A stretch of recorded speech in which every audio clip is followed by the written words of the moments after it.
Welcome, everybody, to the 49ers Web Zone No Huddle podcast presented by Manscaped. That's a new one for us. I am Brian. That is Al. We also have Zain here. And we are here to react to what was a very disappointing and sloppy and gross performance in Chicago. I know that there were things that I thought were good. There were definitely things that were not great. So, guys, let's get into it. Al, bring us home, man. You know, the Niners are going to have this young QB who's going to be all over the place, right? And today, I thought he did some really good things. I thought he did some things that made him look really green, you know, some not so good things. And also the weather was awful, and there were drops, and the offensive line was awful. They have this young quarterback. They're in a position where I think it's unprecedented, where they have this supposedly really good roster in a QB who's so green. And I don't mean like he's a rookie, you know, he's just coming in, whatever it is. He only had 300 something pass attempts in college. You look at the other guys who've come into situations similar to this, Roethlisberger, Mahomes, they've had Russell Wilson, they've had 1,200, 1,300, 1,400 career pass attempts in college. Lance is really green. So if you're going to have this guy, you need to really support him.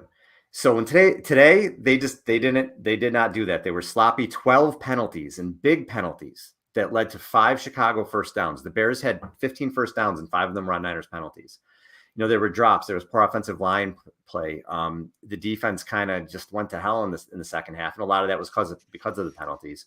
But you know, we've seen the Niners come out slow before. We've seen this happen in games. The thing is with this year is they kind of needed these first 2 games because the schedule gets really tough. So it's kind of an infuriating game because it was a game I thought that they should have won by 2 or 3 scores.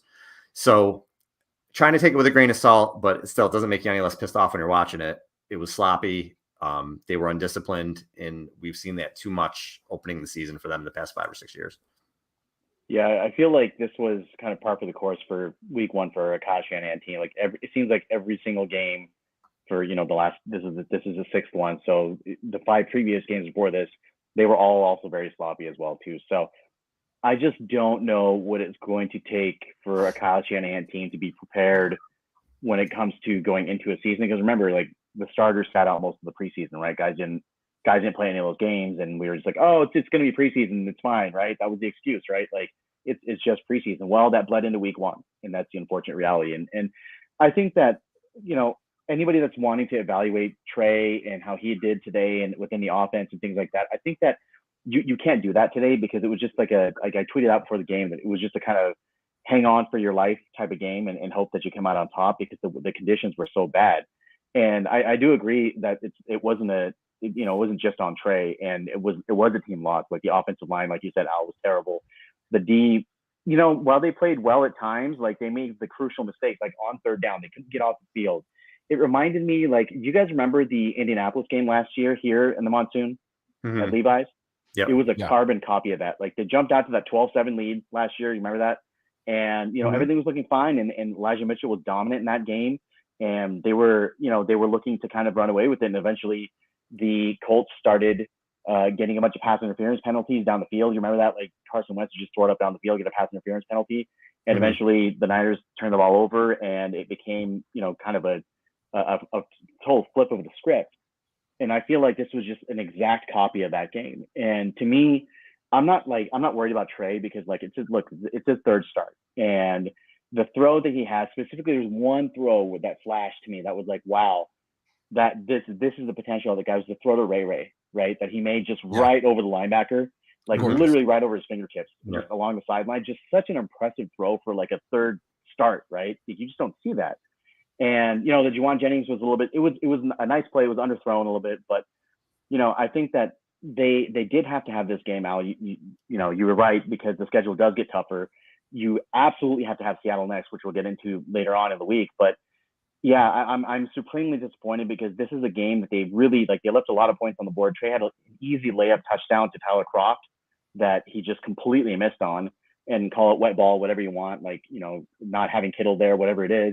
And then the Debo fumble, right? Like, you know, which is one of those things where it's like, I am the biggest Debo fan that you will find. Ever since he got drafted, I was like, he's my favorite receiver. I'm on record on saying that, right? But it just, it just kind of rubbed me the wrong way that, like, he was out all training camp. He held in. And then, like, immediately, like, on his second touch of the season, he immediately fumbled the ball.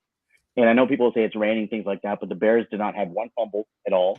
They just had that one turnover with Justin Fields, which was bad, but they never fumbled it and put it on the ground. And it's just a lot of those mental mistakes, guys, that, they just happen a lot with this team. Like, they seem to relax, and then they'll have like a 5-game stretch where there's like, bam, like they're airtight, they're bulletproof. And it's just been that way with Kyle for some reason. I don't know why. Yeah, again, and there are people that we can already see in the comments that, are already trying to push the narrative essentially again that, this is just an example of why Trey isn't ready or whatever. Here's the thing. Trey Lance converted on 8 of 17 third downs, right? One of the big areas that people pointed to when they were with Trey Lance detractors or Jimmy Garoppolo supporters was, you got to have Jimmy in there. Trey is terrible on third down. Jimmy's elite on third down. That's one of the ways that Jimmy wins, right? Wins games is third down efficiency. Again, Trey converted, or the 49ers offense converted 8 of 17 third downs, which was for 47%, which was higher than all but 5 games that Jimmy Garoppolo had last season with the 49ers. That Colts game that you talked about, Zane, the one way that it wasn't, they were 1 of 11 on third down in that game. It was atrocious, absolutely atrocious. So again, is this a game that we can put on Trey Lance? No, we can't. We really can't. Why? Because the 49ers gave up 99 yards rushing to the Bears, and they gave them 99 penalty yards. They gave them the same number of penalty yards as they did rushing. And then not only that, but they had one of the touchdowns that the Bears had was on a broken coverage, right? You can blame. I think that's Hufanga's fault, right? He needs to pick up that route.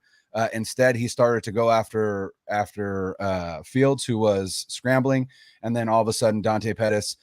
You're not going to see a more wide open touchdown than that Dante Pettis touchdown. Now, did Trey have a great game? No, right? He had an under 50% completion percentage, or right around 50%. Sorry. And then, like you said, that overthrow to Tyler Kroft. In my notes, I put Garoppolo-esque because we've seen Jimmy Garoppolo do that a fair amount of times, but also, again, that's not fair, but that's what I had in my notes. And then, there were a couple of other times that throws that he made where you're like, what are you doing? Or obviously that interception was a poor decision. But again, is this loss on Trey Lance? No. If they ended up pulling this one out, would we give that victory to Lance? Probably not as well. Again, depending upon how he played. But this game is about preparation. It's about discipline, and it's about or lack thereof, right? And that one ultimately is on the team as a whole and Kyle Shanahan. So what are we going to do to be more prepared next week, right? It kind of seemed like we weren't prepared for the elements, even though this had been on the forecast for quite a bit of time. And it just didn't seem like the team was prepared. And that's the most disappointing part to me.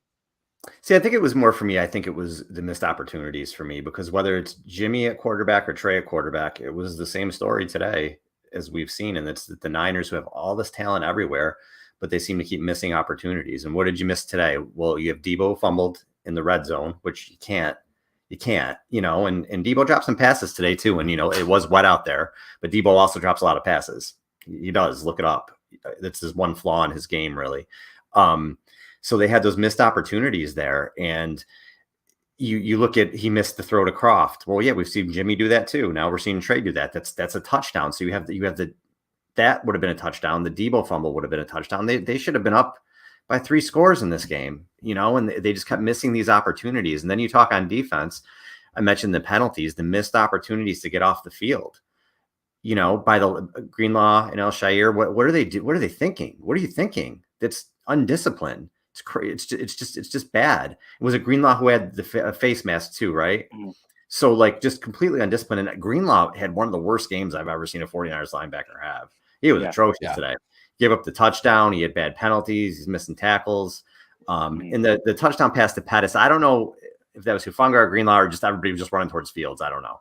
But yeah, it's just missed opportunities. And the one thing I will say, and it did, when the Niners had to come back, the weather did get really bad, but that's not a great to play in the elements. But the one thing, and I think somebody said this, but I said this to someone earlier, someone in the comments just said it. Fields didn't play great either. Fields made some plays. He made a few plays when he had to, and Lance really didn't do that today. So again, will he have opportunities to do that in the future? Yes. And will he do it? Sure. I'm sure he will. But today it didn't happen. So that was the story of it for me today. It was missed opportunities, and you just hope that it was just a week one blip type thing and that they can get it together. Because it was, Zane, I don't feel the way I did last year where I'm like, there's major problems here. I do think maybe they're not as deep as we thought they were. And we'll talk about that with the Mitchell injury a little bit later. But it's tough to judge things on week one, but it was just a game of sloppiness and missed opportunities to me. Yeah. And I think that, the weather, it makes it impossible to actually get an accurate sort of gauge for this game. And would the Niners have won if it was nice weather? No doubt. I have no doubt in my mind that if it was like a normal sort of game.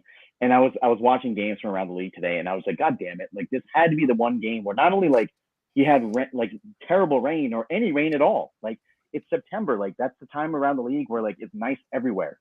And it happened to be a freaking monsoon in the Niners game. I was like, damn, dude, that sucks. And for me, like, I've got a lot of family in Chicago, like, half my family's from there. So it's like, I was talking to them, and like immediately after the game, like, the rain just cleared up too. And I'm like, of course it did, right? Because the elements and the universe conspired against the 49ers against them today to win. But to your comment, Brian, I think that, so here's the thing. While I do agree that this loss is not on Trey, I don't believe that he should be immune from any criticism, like regardless of for any player. And the reason why is this, because I think that, like, Al, what you said in the open is pretty accurate. Like, he did some things well. He did some things that weren't so well, right? But when it came down to it, it was 13-10, and they had a chance to tie or go ahead, and he just threw like a crushing interception. That crushing interception that essentially ended the game. Right, that was it. It was a bad interception. Yeah, and it was right to him, and that was basically it. Like, they got a good return out of it, and they scored the touchdown, put it out of reach. That was the one thing that I would say that Trey did that like really cost them. The other things they could overcome, right? Like, we talked about it in our last show that, like, you just need him to play to a certain level, and then the team will overcome it. I feel like the team around him very much collapsed today, and for them to be successful, unless Trey gets to the point where he can carry the team on his back, and one day he will, I fully believe that. But unless they can get to that point, the team is going to have to be not near perfect, but very, very sound in every other facet, because you can't afford to have, 10 plus penalties for 100 plus yards. You can't have busted coverages where you essentially had Justin Fields dead to rights, and he escapes out of the pocket, throws it down the field to a wide open Dante Pettis revenge game, and the entire game flips over that. Your team has to be resilient enough where a play like that doesn't change the momentum of the entire game. And that's exactly what happened. The game changed on that touchdown. And it's really unfortunate because the Niners, this should have been put away already, right? Like, we'll get into the officiating, all that stuff later, the weather, but it shouldn't have even gotten to the point where Trey is having to lead a comeback drive at the end in his first start of the season. Mm-hmm. Like, you should have put this one away ahead of time. So again, like, if it's like a pie chart of, percentage of responsibility. Trey would have just like a small little sliver of it, like 5% or less, right? It's the guy's third start, right? Like, he's going to throw picks, he's going to do stuff. But I want to open up the question to you guys. Like, at what point is Kyle, in the season, I know it's only game one, but like, do you have something in your mind of how Trey's progression is going to go? Is he going to let Trey kind of run around and make plays? Because that's when the Bears really started being successful. When Justin Fields got out of the pocket and started making plays, that's when their offense started moving. And all of Trey's stuff was kind of just in the pocket today. There wasn't any design rollouts. There wasn't much of that. It was just kind of just stay in the pocket. And I feel like that's taking away one of his best assets. And is Kyle going to implement that at some point in the season and be like, you know what? I'm going to take the handcuffs off. And if you throw 4 picks, it's fine because you're going to learn from it. And if you throw 5 touchdowns, that's even more beneficial to you. So I don't know, guys. Like, what do you think? I don't know that they're in a position to let him do that. I really think there's pressure on Kyle to. I think he does have a leash with Lance in the sense that he's a new quarterback, but Kyle's got to win. Like, there's this thing with Kyle, and he's always had this sort of Teflon Kyle, right? Like, people don't like to criticize him, and he's well known around the league for his offensive prowess and things like that. And that's all great. And I think I like Shanahan. I think he's a good coach, but he's got to win at some point. he has to win consistently. And if they don't win this year, I'm not saying they won't, it's the first game of the season, but if that did happen and they're like you said, Zane, they're letting Trey just learn on the fly and they're 3-5 and they end up 7-10 or 8-9, they don't make the playoffs. Now you're 4 out of 6 years you haven't made the playoffs. They have to start winning consistently. So I think there's pressure there. I think he needs to develop him while still winning. And again, you have these guys, Kittle, Williams, they're not going to be around that much longer. They want to win. So like they're there's not around right now to win. Right. And like, so they're in this unprecedented situation with this raw QB that's really a project in a lot of ways. He doesn't have 400 career attempts yet, I don't think, going college or it's maybe right around there in college and in the pros. And you're with this team that's ready to win now. It's unprecedented. It's so I don't know what's going to happen, but I think he has to win. I think he has to win right now. Okay. Yeah, Zane, Kyle Shanahan is stubborn, right? And his philosophy is, as a quarterback, first and foremost, you have to win from the pocket. And if you can show that you can win from the pocket, then and only then it feels like will he start to kind of let him loose a little bit. And so I really do think part of it is still trying to get a feel of how he plays in the pocket. And to a certain extent, you got to go, okay, I get that, right? I don't begrudge you that because that's how you feel like your offense is best operated. But at the same time, you're the one that chose this quarterback, and you're the one that recognizes that part of what makes him different than other quarterbacks is his ability to extend plays with his legs, his ability to get out, to scramble, to buy time, right? To get out of the pocket, throw on the run, things of that nature, right? And so as much as you want to make sure that this guy can win from the pocket, if you're looking to win now, that's probably not a pocket heavy game plan is probably not going to benefit Trey. And so I think it's going to take him a little bit to kind of swallow a little bit of that pride and go, okay, look, we got to start winning. Here's what I know he's good at. And maybe part of it is he's still trying to get that feel, because if you look at the game against Arizona and then the game against Houston and now the game against Chicago, the 3 starts that Trey Lance has, there is not a pattern to be found anywhere, right? Not a pattern in play calling to be found anywhere. And it's because he's still trying to get a feel for how to call plays with this guy, which is, again, one of the things that he said about, like, why are we not doing the Trey Lance package anymore? And he said, well, I didn't realize as a play caller how difficult it would be to maintain a rhythm with one quarterback and bring another one in. And then, it just messes with my rhythm as a play caller, which is why he said he stopped.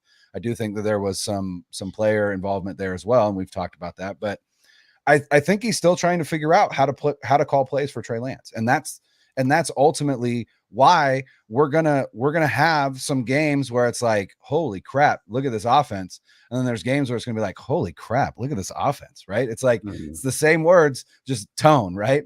And so I think, I have a lot of faith in Kyle Shanahan, the play caller, to get it figured out. And I have a lot of faith in Trey Lance, the quarterback, to get it figured out. But they got to get on it, and they got to get on it quick. Because like you said, next week really is a must win, because if it, now granted, there's been some upsets around the league, right? The Packers absolutely got rolled. The Rams absolutely got rolled, right? The Packers or the Falcons gave everything they could to the Saints. There weren't very many teams where everyone in the preseason was like, those are going to be one of the good teams, right? The Chiefs rolled the Cardinals, which is great for us, right? Hey, keep rolling the Cardinals. That's good for us. But ultimately, by the end of tomorrow night, likely everyone in the NFC West is going to be 0-1, right? As long as the Broncos take care of business in Seattle. Perfect. Clean slate, right? Hey, it would have been nice to be 1-0 and everyone else be 0-1, but that's not the case. So now, again, clean slate, everyone's 0-1. We're on to Seattle, better weather, playing at home. You got to figure it out, and I think they will. I hope so. I really hope so. And so I want that, Alan, and then I'll defer to you. But I think that when it comes to trying to develop a quarterback, and in no means are we putting this on Trey, right? Like this is not on Trey just because we're talking about it doesn't mean that we think it's his fault. But there's a lot of nuances to doing that. And Brian, like you laid out really nicely, right? There's a trade-off there where you want him to reach his full potential. So you have to kind of let the shackles off. But at the same time, like if you want to also win games, that means that there could be some mistakes that end up costing your team a game or two, right? But I mean, you live with that, right? And I think that for me, where I'm at personally as a Niners supporter and whoever the QB is, Stan, like I am willing to live with the ups and downs of the quarterback position. I am less patient with the ups and downs of Kyle Shanahan. And the reason why is because he is in year 6 now. And he just got beat by a coach who was coaching his very first game in the NFL. And he just got beat by a roster that was inferior to his own. And, this was looking like I think the Bears only had like 5 yards of passing the first half. Mm-hmm. And the defense, they had a lot of penalties and they had a lot of missed assignments and missed tackles and things like that. But let's be honest, like aside from the last drive after the interception, they played well enough to win. Like they gave 13 points. They played well enough to win. And I think that it's not so much sky is falling for me. It's more so like they've got to get disciplined if they want to go to the next level with this team, because they don't have the ability right now or the offensive firepower now with Kittle out, and also Mitchell probably, like, he left the game in a giant leg brace today, right? He was not on crutches, but he was seen leaving the locker room with a big leg brace on his knee, and he was walking very gingerly. So we don't know what's going on there. So the defense is going to have to be more disciplined than they've been today to be able to help them win. And I think that as the season goes along, you have ebbs and flows. Like the different units carry them differently at different times. There are times where the offense will carry them. Right now, I feel like the defense needs to carry them for the first few games. Agree. And I do kind of want to transition to that because we can't, I mean, Trey's going to be a lot of the conversation, but like you said, this was a team effort today. It was a very team loss today. But 2 points I want to make about Trey. The big thing that I was really happy to see today were the chunk plays that we knew were going to be there with him. 31-yard completion, 20-yard completion, 44-yard completion. So even in the games where he's maybe not playing well, you still get those big plays. And that can help you put up points. And he did get a few of those today. The other thing, and I think Ray had mentioned this in the comments, and I was going to say something about it too. He is not going to last if he keeps taking the hits that he's taking. Some of the calls of him running like off tackle and just the way he's scrambling and running into people. Yeah, that was the comment from Ray. How do you feel about him not sliding? Yeah, he cannot keep taking these hits, or he's going to be playing 10 games a season or less. Like I thought he really got kind of beat up today. That's something that has to stop. And Kyle was doing that with him. I know some of it's on Trey not sliding and things, but Kyle was also running plays like that last year with him. It did get him hurt in the Cardinals game. So that's got to stop. Hopefully that's not going to continue, but that's definitely on my radar. All right, guys. Hey, what about when you call quarterback power on 3rd and 13? Yeah, it's just, let's just keep running in. Let's just keep, he's a fullback, right? Yeah. Anyway, before we transition, we're pumped that the No Huddle podcast is presented by Manscaped, and football is back, baby. And we're back to seeing Mahomes sling beautiful balls all over the field. And your friends at Manscaped are here to help you sling your beautiful balls all season long. With Manscaped's state-of-the-art tech, we'll have your weapon looking more loaded than the AFC West.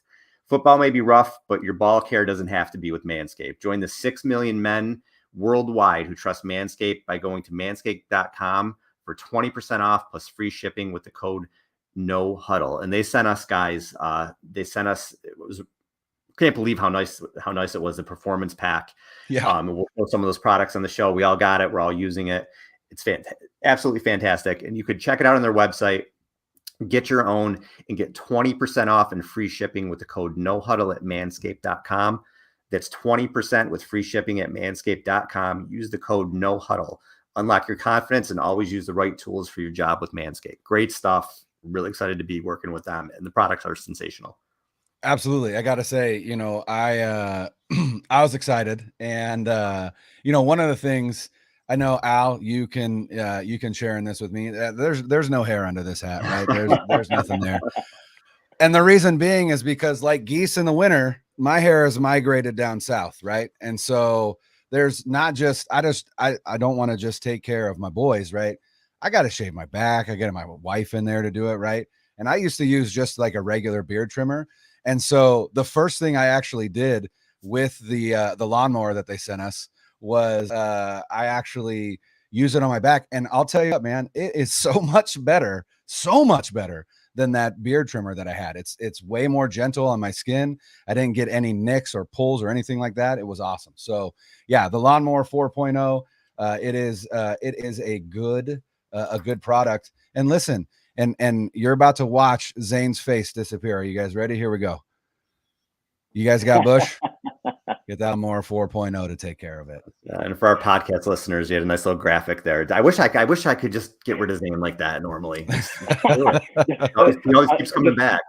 Disclaimer: don't use it on your face. Disclaimer: don't use it on your face. Or at least not after you use it on your boys. I was gonna say, yeah. Let's make sure you clean up on that. But yeah, guys, to all the homies out there, take care of yourselves, man. Like your significant other will appreciate that. You'll appreciate that too, man. Be nice and fresh, and be like the guys on the No Huddle podcast. With more hair on your head, though, hopefully, than we have. All right. So and then we talked about the rest of this team. And again, nobody's blaming Trey for this, but Trey's the discussion. He's the future of the franchise, right? So we got to delve into everything he did. It's just part of it. But yeah, there was so much more here. And I still want to stay with the offense, because the offensive line, we were worried about it. And looking at it today, Trent Williams is going to be Trent Williams. Brendel, I thought, had a decent game, although I'm still worried about it there. Burford's a rookie. We'll see. The two things that stuck out to me today is Aaron Banks, I thought, was horrible. And McGlinchey doesn't look right. He doesn't look right. He didn't have a good game, and it looked like, he had the quad tear. Who knows how he's feeling. It looked like he was limping. He did not look right today. And that offensive line was not good. It did not give Lance time. And, he's already going to be a little, amped up in his first start. And it was scary. That's one of those things moving forward. I think that the skill position players will be there. We'll get into the running backs, but the offensive line has scared me and continues to. Yeah. I think that's the, go ahead. I was going to say, that's the big takeaway for the offense outside of, the sloppiness and, Trey's ups and downs, which again, like, we got to understand who we're talking about, right? And you talked about it earlier, Al. Like, we're talking about a guy who doesn't have a lot of experience. And I don't think, at least I hope, that I didn't ever give off the impression that there weren't going to be some significant bumps this season, like the interception, right? The interception, which was brutal. It was a backbreaker. And Zane, like you said, that kind of effectively ended the game. Those things are going to happen. Those things also happened with the former quarterback, who was very much a veteran, right? So again, it's not like we can expect Trey to just, be a world beater right out of the gate. Does he have the tools to become one? For sure, but he has to develop. But to me, again, it was the offensive line. The first sack that Trey took, McGlinchey just got worked, and it wasn't even a move. It was a bull rush, and the guy just punched him in his chest and sent him like 2.5 yards backwards, and then came across his face and went and got Trey. Like, again, those are things that can't happen from your veteran right tackle. And I don't know that is about the injury or not. And maybe it is. Again, I don't know a whole lot about quad tears, but I've seen him get beat like that before. So, that wasn't the first time. But yeah, it was just a simple bull rush. Again, punched him in his chest and just sent him backwards. Like he didn't have any ability whatsoever to anchor. And maybe that is more the problem than it is anything else. And then there was another sack in, I think it was the first quarter, where Banks just got worked. And actually Trent Williams did as well. Trent Williams, his guy came with a power move to his outside shoulder and then immediately cut across his face. And Trent, and granted, we're talking about a wet field, and that's part of the problem as well. But again, it was Banks. And I don't know if the plan is to have Brunskill come back, man the right guard, and move Burford over to left. That seems not like a necessarily great idea. But at the same time, there really hasn't been anyone that's been taking snaps away from Banks in camp or in the preseason. So I don't know if they would be willing to just make that switch, or if they're going to, if he has a bit of a leash. But one of the reasons that they drafted that guy, they said, was for his pass protection. And so if he's not going to be good in it, like, what do we have? Yeah. Great background skill. Yeah. I talked about this in the preseason, right? And I've been tweeting about it constantly. I've been repeating myself, and I've been really concerned about the offensive line. You could see it kind of building a little bit, and again, like that was like, oh, everyone's like, oh, it's just a preseason, but like, you could see this kind of becoming a problem. And the McGlinchey thing. So here's my thing about McGlinchey. Like, I mean, he's so wildly erratic where he has reps that are really, really good, and he'll have a rep or two that are just like so bad that you just want him off the field, right? Like a simple bull rush, and he won't be able to anchor himself or stop that, right? So I think that with him, it's like kind of like par for the course. But I don't think, like Al, you mentioned he's struggling to kind of walk or whatever. Like he's got that limp. Like we saw videos of him in practice, like, and he was limping, right? Like he had a limp. So I don't think he's 100%. Like I really don't. I just think that they need a body there, and he is healthy-ish. But I mean, like, you know, the Banks thing is just like supremely disappointing. Like a second-round pick last year, and you know, you're essentially a guy that was supposed to come in and start, and they end up, you know, like he's barely playable right now. He wasn't playable last year, and he's barely playable. It's only 1 weekend, right? Like hopefully the wet field and all this stuff. And again, like you're getting used to a new quarterback back there, and the O-line has to gel based off of that. 3 new starting positions, right? Like we there's a lot of flux on an offensive line, but again, like they need to figure that out, because that is the backbone of what they do on offense, whether it's what they want to do with Trey or the running game. So that, and Al, like I'm so curious why they don't utilize Kyle Juszczyk more in this offense as like a focal point and get him the ball. You have talked about this so many times in the past that he's the highest paid fullback in the league, perennial Pro Bowl fullback. I mean, they don't have the position anymore in the Pro Bowl, but like he is the best fullback in the league, and he is not getting the ball. Like they're not throwing the ball to him. They're not, you know, designing plays for him. Like, what are they paying all that money for, right? So, I mean, to me, it's like in a game where you need some sort of instant offense, being able to think outside of the box and being able to find a solution. The thought on Kyle Shanahan before that I had, that, you know, like this is just another situation where you are paid to be one of the brightest offensive minds in the game and find a solution to one of these problems, like an almost impossible problem. And I know that to some people that's not like rational, but to me it's like, all right, well, this is what you're paid to do. This is why you're better than the other coaches in the league, the vast majority of the other coaches in the league, because you will be able to find a solution to get your team out of this, and he couldn't. So I don't know if that's a personnel thing along the offensive line, or if it's like a play calling thing to help give Trey more time to throw, or the running backs a little bit of room to operate. Like, I don't know what that is, but I really, really hope they can figure it out before they have some of these tougher games on schedule in a couple of weeks. And they may have to with the Mitchell injury, because like I said, it looks like Mitchell's going to be out for a while. And now you're looking at it's like the safety position. When Jimmy Ward isn't there, all of a sudden that position doesn't look as good. And it's that way with Mitchell for the running backs. I think all of a sudden, you know, you're looking at, and you know, I love Jeff Wilson, but I don't know that he's number one. I like him more as sort of a number 2 type guy. Jordan Mason's an undrafted free agent. He hasn't played a snap in the NFL yet, and TDP wasn't even active today. So are you going to be using Juszczyk more? Are you going to run Debo? Like what is going to happen with this running game right now? They keep investing in all these running backs, right? Debo got 8 carries. Yeah, he had 8 carries for 52 yards today. Mitchell had 6 for 41. Lance had 13 for 54. Again, I don't want my quarterback running that much. You can't do that. Yeah. Wilson 9 for 22. You know, so we're going to see. We're going to see what they're going to do moving forward and how long Mitchell's out. But, you know, there's enough things right now where you're kind of like, oh, how long is Kittle out for? You know, Mitchell's hurt again. These injuries are popping up again. You know, let's see. But, you know, it's definitely something to monitor. So. Well, and the other thing is, you know, Mitchell really is the only running back in that running back room that is built to run that outside zone, right? Mason, TDP, Jeff Wilson, those are between the tackle bruising type running backs. They're not outside zone running backs. They're not, you know, they don't have the speed for it. Some of them have that burst, which is great, but they don't have the same speed that Mitchell does. And so if Mitchell's out for a long time, really the only other guy that you have on the roster that's, you know, tailor-made to run the outside zone is Deebo Samuel. Are you really going to give your, you know, what is his annual average value now? Isn't it like $18 million? Yeah, something along those lines, right? Yeah. Are you really going to give your $18 million receiver 8+ carries a game? Like,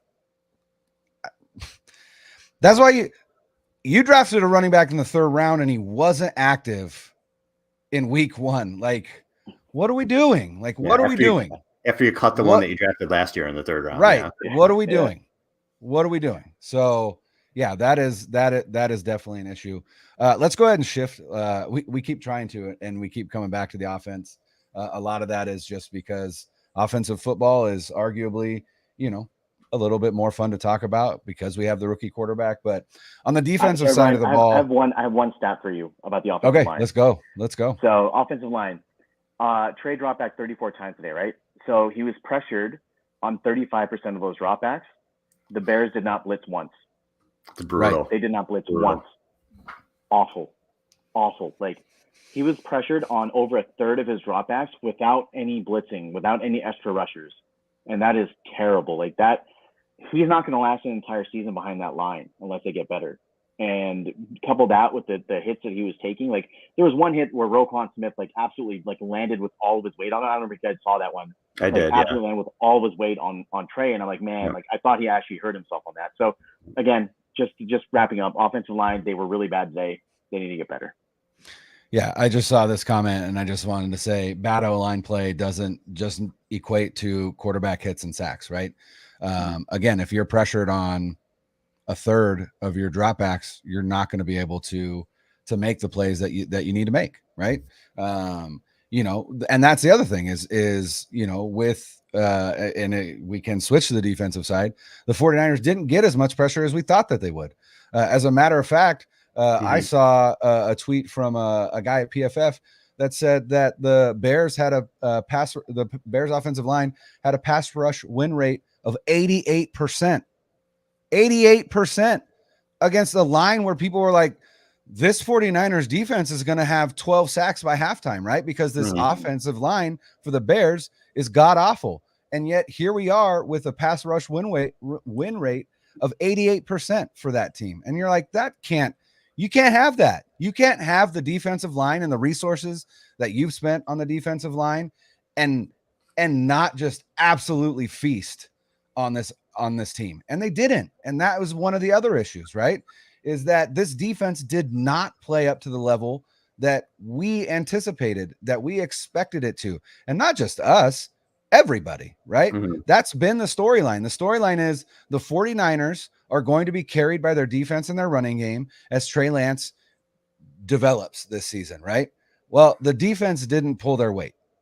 And not only that, but they committed the dumbest penalties and continue to give the Bears life, right? What is Dre Greenlaw doing on that roughing, on that illegal hit, right? Where Fields is sliding out of bounds and Greenlaw dives on him, right? A dumb penalty, just a dumb penalty, right? And then not only that, but I think it was like 4 plays earlier, Greenlaw missed a tackle on a running back and they ended up on, I think it was like a 10 or 12 yard gain, right? Yeah. So the defense did not play to the level that we thought. And they gave up 3 touchdowns to a team that likely should have scored any against this defense or 1 at the most, right? And it was because of the penalties. It was because they kept them in the game and ultimately, broken coverage for that Pettis touchdown, right? And it's just like, man, disappointing. I was just disappointed. Yeah, I'm not even mad. I'm just disappointed. Yeah, exactly. It's worse. Like a parent, worse. Right? Like you get, it's worse. Yeah. But it was, in the beginning of the game, I didn't think the Bears were going to get a first down. Like, like the pass rush was there early. Ibukam and Bosa had sacks. And then all of a sudden, it just kind of got second half. I don't know if they got deflated. I don't know if they got tired. Definitely the second chances hurt them, but they just looked like a completely different unit. Definitely the Bears' first 18 plays netted them 21 total yards. Yeah, like the defense was completely dominating, and then it just flipped. It just like, I don't know what happened. It was so frustrating to watch. It was infuriating. I mean, it's tough to ask any team to win with only 10 points, but the Niners should have been able to do it today, really. Yeah. They just beat themselves. And I am a little bit worried about that safety group. I know Fungi did some good things today. Yeah, he was all over the field, made some plays. Yeah, for sure. but when they play against a team maybe that's going to attack them downfield, we got to see what happens there. So, I am a little bit worried about that group. I'm worried. I don't know if I'm not worried. The linebackers are good. They've showed that they're good, but I don't know what the hell obviously they had their worst game. They had their worst game as a group that I've seen. So undisciplined. Like what was even the thought process? And Bosa, I forgot what the quote was, but Bosa said something along the lines, of we gave them the 15, or we're giving them first downs. We gave them the 15-yard. He wasn't calling anybody out, but like the players know what happened. The players know that it was like this just rogue, undisciplined play that really cost them today. So I hope there's a gut check there with them, and that they know, listen, we can't play like that. We got to play good, sound football, and they do that moving forward, because it was, the second half was disappointing, man. It was really disappointing for a unit that was supposed to be elite. Yeah, they had 3 personal fouls that stick out to me. The play on the sideline with Greenlaw, which was, that's ticky-tack. There was another, there was Al-Shair who came in late on Fields, and he already had a first down, but they gave him 15 more on a scramble. And there was the Greenlaw face mask on the stop on third down. It was like 3rd and 12. They threw a screen pass, and like they didn't get anything, and like Greenlaw had a face mask, and it was incidental or whatever. It wasn't like intentional, but it gave them a first down, and ended up that play preceded the Pettis touchdown. But I mean, like the defensive line, like Armstead, he had Justin Fields dead to rights on that Pettis touchdown. He had him. He didn't break down, and not only did he not break down, I don't recall who it was that was also chasing after Justin Fields on that play. He took out his teammate too, and Justin Fields like had a completely like open sideline within which to be able to take his time and find Pettis wide open down the field. Like it's just, they were doing such like silly things today that you don't expect out of a unit this caliber, that you don't expect out of a unit that played as well as they did like last year and the year before, and guys that are usually pretty sound. Like I thought the corners were good, like Mosley and Charvarius Ward, I thought Mosley. And Mosley, and I thought that in that sense that they didn't really get tested, but when they did get tested downfield, like the Hufanga play, right? So I don't know, like I'm also reserving judgment on the defense. Like it's hard because like I want to be more upset at this than I am, but it's like you realize I was like, all right, it's week 1. A lot of these guys haven't had a lot of time together because they don't play the preseason at all, at least as a unit. And on top of that, there are injuries like Jimmy Ward. You wonder what that would do. There's an offense Kittle and Brunskill and now Mitchell, right? So like there's a lot of like variables we have to look at. But I'm less worried about the defense because we know that they can perform, and we've seen them perform with this group or the core group of guys. That's why we're kind of talking about the offense a little bit more, right? Because there's much more influx over there. But I'm much less worried about the defense. Aside from the first or the last 7 minutes of the game, they were in it. They could have won, giving up 13 points, right? Like the Niners could easily come down and score a touchdown, and we wouldn't be talking about this, right? So the defense, I'm slightly concerned because of lack of discipline, but in terms of execution, like Javon Kinlaw had his best game that I've ever seen him have. Oof, man, he looked like a beast. Good today. Like he was unreal in the first half specifically, right? So again, there's positives to be taken out there. Bosa was Bosa, right? Like he was constantly in the backfield, but I think that it's just a discipline thing, and if those penalties don't happen, it's a very, very different result today. Well, and I was going to say, let's go ahead but also, as much as we said at the top of this segment on the defense, let's also give them their flowers, right? They gave up 204 total yards. That was it. They gave up 204 total yards. The 49ers outgained the Bears 331 yards to 204. There is no reason why you should lose that game. And, and again, when we talk about, the offense lost the game. Well, they still put up 331 yards. Like that's a game that you should win.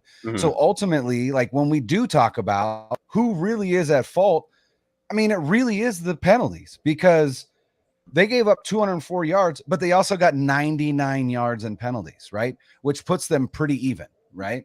And so, they gave up 99 yards rushing. They gave up 105 yards passing. Justin Fields was 8 of 17. He was 8 of 17 for 105 yards. The majority of those coming on that Dante Pettis broken coverage play, right? So, like, the defense really did what it needed to do. It just didn't keep them out of the end zone. And that was ultimately the biggest, the biggest failure of the defense, especially in the second half. And, part of that is likely, again, week one, probably tired, right? The offense wasn't sustaining drives in the second half like you would like them to. So, again, the defense did play well. It's the undisciplined nature of the way that they played that ultimately, I think, sank them. And the team said so themselves, right? Shanahan said we beat ourselves. McGlinchey said we beat ourselves. Bosa said we beat ourselves, right? Everyone recognized the problem, right? Now the question is, can you fix it when Seattle comes to visit Santa Clara next Sunday? Yeah, and we will talk about that game later in the week. We're going to be hitting up 2 shows a week from now on, as the season gets wrapped up and doing that moving forward. And we got some exciting stuff coming up too that we'll talk about afterwards. And guys, hopefully this is it's going to get better from here. So it can only get better from here. Only get better from here. Can only get better from here. So, all right, for Brian and Zane, I'm Al. Thanks everybody. See ya.